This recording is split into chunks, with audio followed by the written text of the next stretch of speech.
नमस्कार दर्शक बंधु आज पाणीपाग खबर को आपन को स्वागत।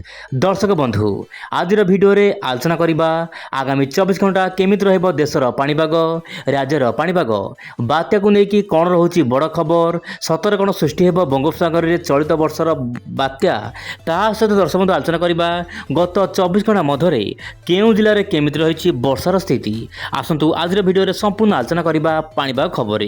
दर्शक बंधु वर्तमान आप देखु जम्मू काश्मीर एवं यार आखपाख अंचल में पश्चिमा झड़ प्रभाव में राजधानी दिल्ली समेत माने राष्ट्रीय राजधानी दिल्ली समेत उत्तर भारतर अनेक स्थान में प्रबल वर्षा देखा मिलूँ।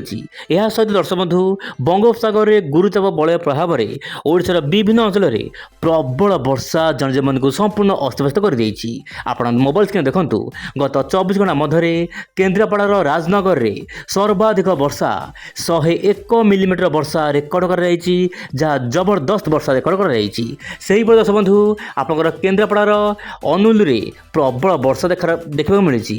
यह सहित जाजपुर ता सहित मयूरभंज जगतसिंहपुर कलाहांडी यही सब जिलार केतक अंचल में प्रबल वर्षा देखा मिलूँ। तेज दर्शक बंधु आप मोबाइल स्क्रीन देखु आप पढ़ी भी पारे केउं जिले में केते मिलीमीटर वर्षा रेकर्ड कर तेज दर्शक बंधु उपकूल आभ्यंतरीण ओडिशार अनेक स्थान में आज प्रबल वर्षा देखा मिल पारे।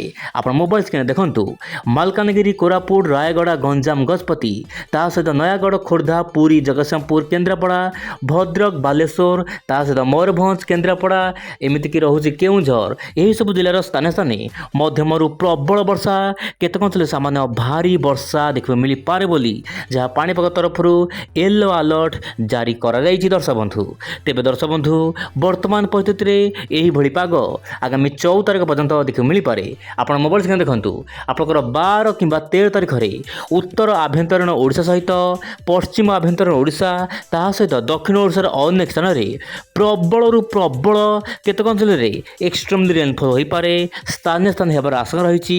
यही समय मध्य पवन बेग 50 किलोमीटर बेगे पवन बहबार संभावना रही। से दर्शक बंधु आप 13 तारिख में राज्य केतक अंचल वर्षा देखा मिल पारे।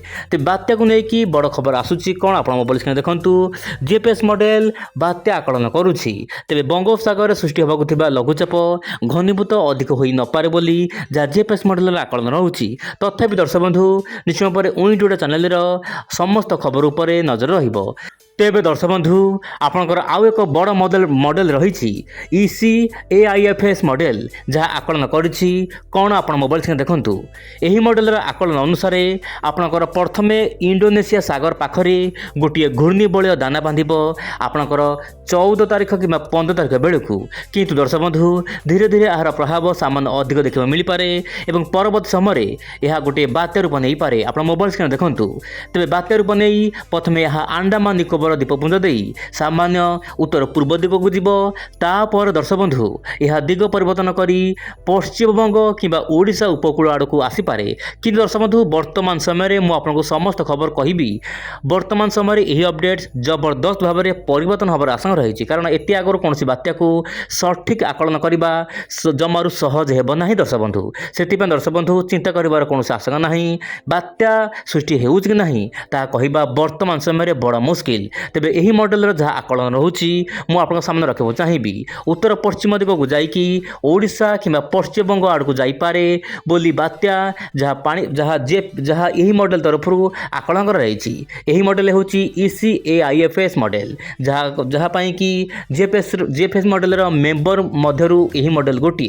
तेज दर्शक बंधु वर्तमान परिस्थिति में बात्या हेब कि नहीं कौन स्पष्ट सूचना ना से दर्शक बंधु आपंकर सबुठ बड़ मॉडल हूँ जीपीएस मॉडल आकलन अनुसार एमती कौन परिस्थिति वर्तमान समय बंगोपसागर सृष्टि होबार आशंका ना। गत 4 दिन मध्य भिडियो बारंबार आपन को कही लगी कि गोटे बात्या हेब किंतु दर्शक बंधु जीपीएस मॉडल बारंबार अपडेट दौची बंगोपसागर रे बात्या हेब बोली किंतु दर्शक बंधु तार प्रति अपडेट रे ପରିବର୍ତ୍ତନ ଆସୁଛି। ସେଥିପାଇଁ ଦର୍ଶକ ବନ୍ଧୁ ବର୍ତ୍ତମାନର କୌଣସି ଅପଡେଟ୍ରେ ଠିକ୍ ଭାବିବା ସଠିକ୍ ହେବ ନାହିଁ। ବର୍ତ୍ତମାନ ଅପଡେଟ୍ କ'ଣ ରହିଛି ନା ବଙ୍ଗୋପସାଗରରେ ଘୂର୍ଣ୍ଣିବଳୟ ସୃଷ୍ଟି ହେବ, ଅତି ବେଶୀରେ ଡିପ୍ରେସନ୍ ପର୍ଯ୍ୟନ୍ତ ଯାଇପାରେ ଏବଂ ମିଆଁମାର ଆଖପାଖ ଅଞ୍ଚଳରେ ଏହା ଲ୍ୟାଣ୍ଡଫଲ୍ କରିପାରେ ବୋଲି ଯାହା ଜିଏଫ୍ଏସ୍ ମଡେଲର ବର୍ତ୍ତମାନ ଅପଡେଟ୍ ରହିଛି। କିନ୍ତୁ ଦର୍ଶକ ବନ୍ଧୁ ଆପଣ ୱିଣ୍ଡ ଓଡ଼ିଆ ଚ୍ୟାନେଲ ସହିତ ନିଶ୍ଚୟ ଭାବରେ ଯୋଡ଼ି ହୋଇ ରୁହନ୍ତୁ। ଆଗାମୀ ଦିନରେ କ'ଣ ସବୁ ପାଣିପାଗର ଅପଡେଟ୍ ଆସୁଛି ମୁଁ ନିଶ୍ଚୟ ଭାବରେ ଆପଣଙ୍କୁ ସମସ୍ତ ବିବରଣୀ ଦେବାକୁ ଚେଷ୍ଟା କରିବି।